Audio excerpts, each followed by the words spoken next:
Good morning, everyone. If you can find your way to your seats, we'll be getting started here in just a moment.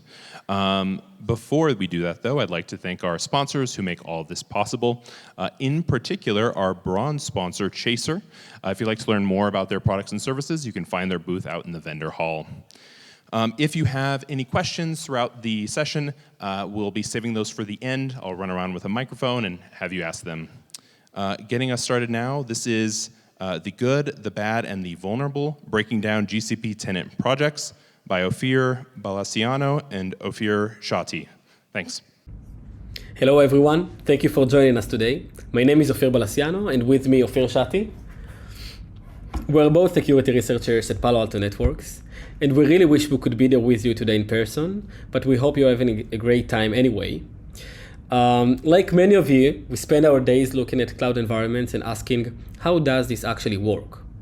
Our journey into tenant projects started during Vertex AI research, and today we're going to share our map we made down that rabbit hole. Here is our roadmap for the next few minutes. First, we'll define the what, explaining what tenant projects are and how they are architected. We will see how they can possibly be connected back to your projects and networks. Then, we'll get to the fun part, the vulnerable. We'll walk you step by step through our research into Vertex AI, showing how we open up this black box. From there, we'll discuss the broader risk this architecture can introduce. And finally, we'll briefly discuss some insights on how can we discover and monitor such tenants. Let's start with a fundamental question. What if your sensitive data, your critical workload, lives in a GCP project that you don't directly own, manage, or even know that exists? This is not hypothetical. This is the reality of how many managed services, like third-party vendors or even Google Managed Services, operate. They spin up tenant projects, sometimes called shadow projects, to deliver their functionality. The architecture behind it is a classic producer-consumer model. The producer, usually Google or third-party SaaS vendor, manages the core service and its control plane from their own GCP projects. When you, the consumer, enable or use this service, the producer provisions one or more tenant projects specifically for your instance of that service. The tenant project lives in the producer organization, but run workloads and connect the billing and store data on your behalf. The tenant projects are linked to a tenancy unit, which is a resource representing the link between the consumer and the specific instance of that managed service. Now, this architecture is not arbitrary, right? There are some legitimate reasons for it, which is the good part. From our perspective, as the consumer, the primary benefit is simplified operations. We get to use powerful and complex services like Cloud Composer or Vertex AI without having to manage the underlying infra. We're effectively outsourcing the operational headache back to the service provider. This also provides strong isolation. The service runs in its own sandbox project, so its resources usage or potential misconfiguration is less likely to impact our other critical workloads in the production. From the service producer perspective, as the producer, it's all about control and visibility. They get total lifecycle management. They can patch, update, and manage their services inside the tenant projects, all without needing deep hooks into our projects. This also helps them to get granular quota and billing control over their services backends and resources. So, which services actually use this model? Many of those you likely use daily in GCP. Vertex AI for its managed training. Cloud Composer is another classic example. Even Cloud SQL and part of BigQuery infra operate using tenant project managed by Google. So, how does the network connectivity between consumer and tenant project work? There are two main mechanisms that we observed out there. The first one is creating forwarding rules using Private Service Connect or PSC, which is a common way these tenant projects connect your VPC network. On the producer side, in the tenant project, they create service attachment, and on the consumer side, a forwarding rule, which acts as PSC endpoint into your VPC, targeting the service attachment that the producer created in the tenant project. We'll see an example later. Another use case is a classic VPC peering between the VPC in your consumer project and the VPC in the tenant project. Let's look at a real example from Cloud SQL. In Cloud SQL, when you create an instance, the VPC has a dedicated peering to a service networking network. If you click on it, you will see that the target VPC is in a different project that ends with TP, which refers to Tenant project. In file store, like Cloud SQL, is deployed into Google Managed VPC in a Tenant project, and the peering is established within your VPC. As you can see here in the red, TP again. In Cloud Composer, which is a great example of using the PSC, the forwarding rule, you can see that there is a PSC endpoint from your consumer project into a Cloud SQL DB that resides within a VPC in the Tenant project. Another critical concept is a service agent. I assume that most of you know about it, sometimes referred to P4SA, per product, per project service account. When you enable GCP service, Google automatically creates these special service accounts. Their naming convention often look like this in the green. They are granted roles, often quite broad by default, within your consumer project to allow the service to function. It's like cross-project permissions. Beyond this, as we will see later, the Tenant project itself has its own internal service account, and we will drill down it later. Here is an example of the service agent that operates within our Tenant project. We'll take a look on most of them later, but we took this list from the cloud audit logs. Another aspect is data movement. Data asset can also be transferred to the Tenant project. For example, in Vertex AI, we observed that when you spin up a new Vertex AI instance, two different Tenant projects are created, one for training, one for deployment. We will again talk about this in details later, but what I wanted to say here is that we saw that data from the consumer project for training data moved to the first tenant, and the model weights resides in the second tenant. So these Tenant projects contain production consumers data. Okay. So we understand that there is a mysterious project that connected to our project with network, IAM, and data access, and very few details publicly documented about it. As security researchers, we could not resist. We had to ask, what if we could open this black box? This is exactly what happened when we found a bug in Vertex AI implementation of Tenant projects. Our entry point was standard feature we noticed, Vertex AI custom job.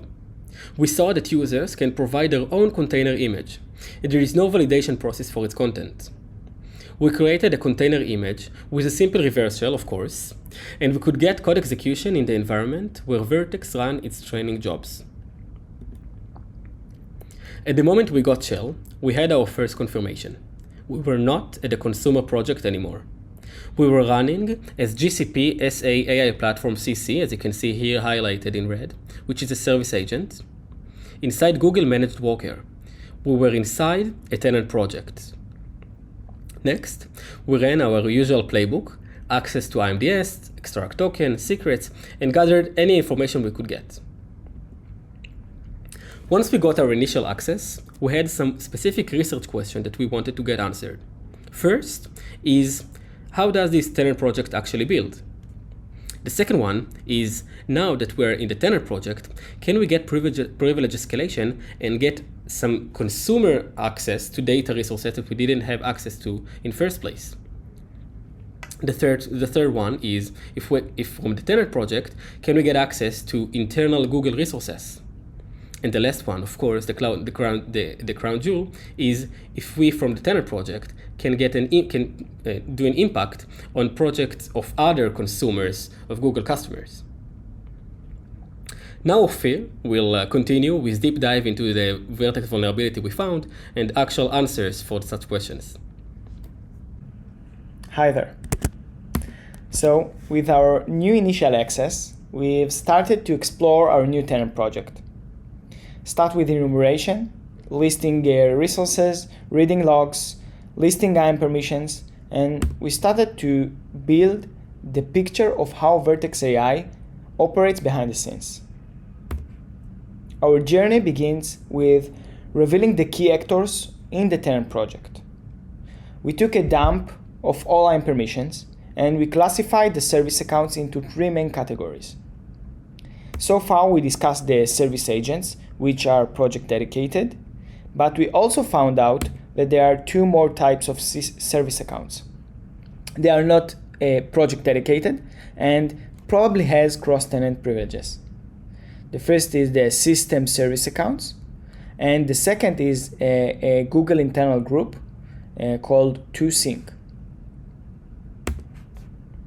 Here is an example for listing the IAM permissions in the tenant project. At the top, you can see the group for 2Sync, and at the middle, we see some system service accounts, and the last row is the service agent. And now that we know who are the authorized entities in the tenant project, we want to understand what are their responsibilities. So we mapped all the operation in the tenant project. And for example, here we can see the training JMS system service account, and which is responsible for creating the cluster. And JMS stands for Job Management Service. So here are the main actors. We saw 2 service agents that are mapped to our consumer project.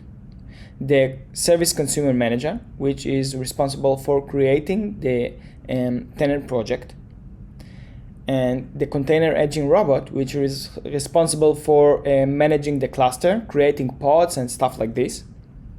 And we saw also 3 system service accounts. The service agent manager, that from its name you can understand what it is responsibility. It's responsible for granting permissions to other service agents.